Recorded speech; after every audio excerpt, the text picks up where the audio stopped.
Səhər saat 11-dir. İndi səhərimi açmışam. Su içməyə başlayırdım. Günə bir stəkan su ilə başlayıram mütləq şəkildə. Dedim, vlog başladım. Əslində Gerkulesi çox da sevmirəm, amma sevmirəm də deyil. Bəzən ağlıma düşür. Məsələn, həftədə bir dəfə Gerkulesindən səhərimi açmaq istəyirəm. Deməli, süd və Gerkulesi əlavə eləmişəm ki, bu qatılaşsın.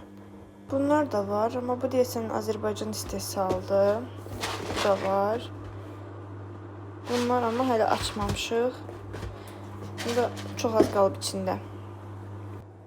Mən son adım olaraq bir qaşıq kərə yağı əlavə eləyirəm və biraz da skuşonka. İndi bunun içərisində az qalıb, ona görə belə baş aşağıdır.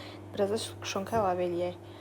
Əzizlərim, vloguma xoş gəlmisiniz. Uzun müddət aradan sonra YouTube-da yenidən videolar paylaşıram. Videoların statistikasında isə 60% insanların məni izləmədiyini gördüm. Əgər bu videodan kanalıma abunə olsanız, mənə çox böyük motivasiya olmuş olacaqsınız. Əməliyyatımın 3-cü günüdür. Bu da həkimin yazdığı dərman və vasitələrdir. Hər gün bizdə smavar qaynadılır, smavar çayı verilir. Bir də ona baxın, tutdum baba. Yemək yeyəndə. Ördəklərdə göstərəcəm, mamamın ördəkləri var. Neyse, mən bura gələndən heç vaxt smavar qaynatmamışam. Amma istəyirəm qaynadım. Bir smavar çayı da özüm dəmliyim. İndi sizə oradan nə göstərəcəm, gözləyin, baxın. Bu da bizim Aleksimizdir. Xaskimiz. 2 gün əvvəl yeni bir vlog paylaşmışdım. Əgər izləməmisinizsə, videonun aşağısına link qoyacağam, keçid edib izləyə bilərsiniz. Mən videonun altında yeni bir vlog paylaşmalısam, vlogların ardı gəlsin kimi şərhlər çox idi. Və hər videoda izləyici rəylərini videoların üzərində yazıb sizlə danışmaq istəyirəm. Universitetin başlanmağına düz bir ay qalıb və universitet hazırlıqları, birinci kurslara tövsiyə videoları da çəkməyi düşünürəm. Mən 4-cü kursam, artıq son semestrimdir və universitet artıq mənim üçün də bitir. Bu qədər sürətli olacağını, hər şeyin bir anda gəlib keçəcəyini heç özümdə düşünmürdüm. Amma 4 il bir göz qırpımında gəldi, keçdi. İndi piroq eləyəcəm. Lazım olan ərzaqlar: un, qabartma vanil, 3 dənə yumurta, pesok və alma. Reseptdə 3-4 dənə alma idi. İndi mən baxacağam nə qədər lazımdır ya yox. Əlavə olaraq qatıq və yağ lazımdır. Videonun əvvəlində əməliyyat olduğumu bildirmişdim. Çox böyük əməliyyat deyil, narkozda olmadı. Qulağımda sırğadan sonra keloid yaranmışdı. Yəni ona görə qızlar, siz də sağlamlığınıza diqqət eləyin. Hər yerdə qulaqlarınızı deşdirməyin. Xüsusən də tapanca deşimindən qəti istifadə etməyin. Mənim qulağımda keloid yarandıqdan sonra qulağımın arxa hissəsində şişmə başladı və böyüməyə davam eləyirdi. Müalicə aldım, iynələr vuruldu, amma effekti olmadı. Ona görə də əməliyyat oldum və əməliyyatdan çıxdıqdan sonra yüngül ağrım olsa belə sonradan ağrım olmur.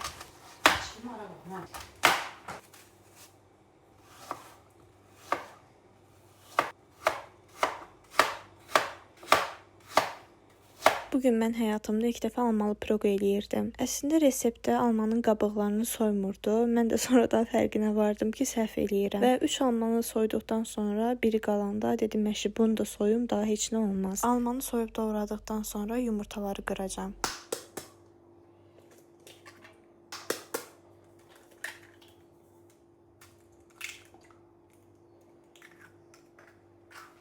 Mən ta 11-ci sinifdən şirniyyat hazırlamağı çox sevmişəm. Anam bizə hər həftə fərqli şirniyyatlar eləyirdi. Həmişə gəlib onun əlinə baxırdım ki, görəsən nəyi necə eləyir. Çox vaxt yanında dayanmağa icazə vermirdi. Həmişə də bir söz deyirdi: vaxtı gələndə öyrənəcəksən. Bilmirəm o vaxt bu vaxtdır, amma məncə hər şeyin öz vaxtı var və həqiqətən də anam düz deyirdi. Amma bu həvəsdir. Məncə kiçik yaşlardan başlasa belə böyük bir yerlərə gəlib çıxmaq olar. Bunu da YouTube-da bir xanım deyirdi: yumurtanın rənginin tez ağarması üçün birbaşa şəkər tozunu yox, aram-aram vurmaq lazımdır. Mən də şəkər tozunu birbaşa yox, aram-aram vurub bu cür qarışdırdım ki, həm yaxşı qabarsın, həm də yaxşı görünsün.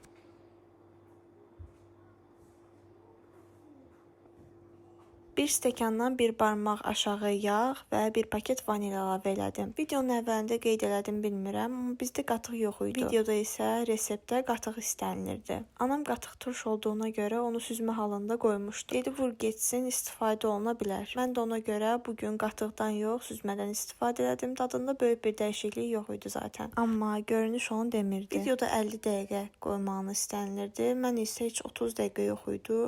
Bir də gördüm ki, yanığı gəlir.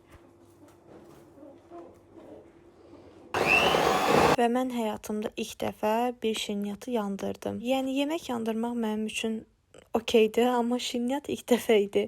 Ona görə də özümü pis hiss elədim.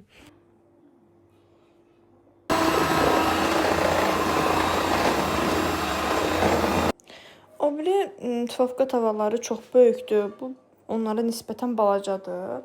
Mənim də məhlulumun həcmi az olduğuna görə düşünürəm ki, bunu da eləyim. Yəni nə fərqi var ki, tavada. İndi bunun içərisinə əlavə eləyəcəm. Sonra isə almaları üstünə qoyacağıq. Bu şəkildə oldu. Yığdım piroqu. Belə almalar da artıq qaldı. Yəni bir dənə böyük alma məncə ya da bir dənə də yarı bəs eləyərdi.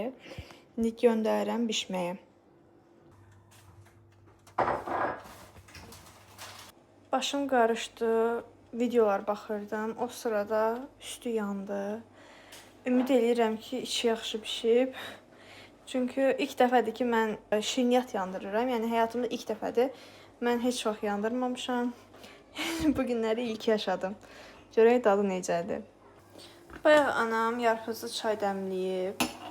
İstidir. Ona görə də bunu biraz isidəcəm, sonra içəcəm. Yəni təzədən çay dəmləməyəcəm, doldu çünki. Sadəcə üstü yanmışdı. Kənar hissələrində yanıq dad hiss olunurdu. Amma belə içi qəşəng bişmişdi. Yəni dadını bəyəndim, amma kaş üstü yanmazdı. Bu da piroqumun son halı. Əslində yanmış kimi görünsə belə, yəni bu hissələri yanıq dadı verir. Artıq mən yedim. Bir də buna baxın, çox yumuşaqdır. Dadı da qəşəngdir. Amma dediyim kimi də biraz yanmasaydı, biraz ötürdüm də, bir 2 dəqiqə tez çıxarsaydım daha gözəl olardı. Belə 4 dilim çıxardım pizza dilimi kimi. İndi biz çayla içəcəyik bunu.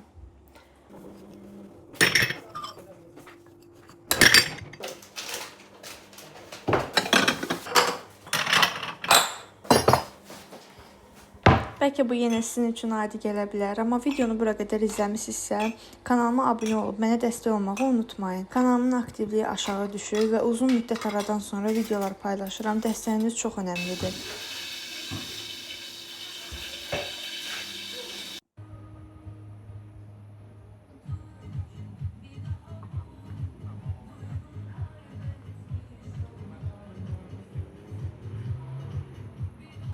Bugün yağış elə yağdı, yəni çox böyük yağırdı.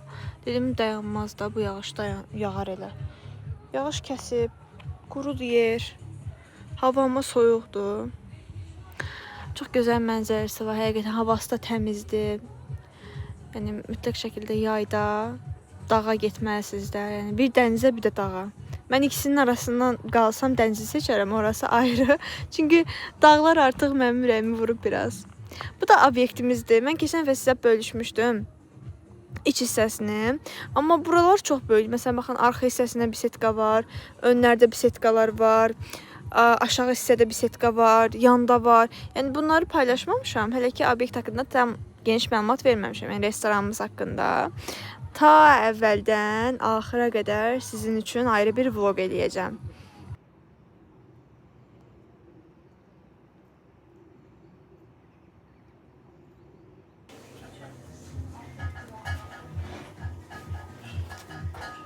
Axşam isə tərəvəzlərdən belə kələm salatı hazırlayıram. Bir gün qalanda daha dadlı olur. Videonu izlədiyinizə görə çox sağ olun. Növbəti videolarda görüşərik.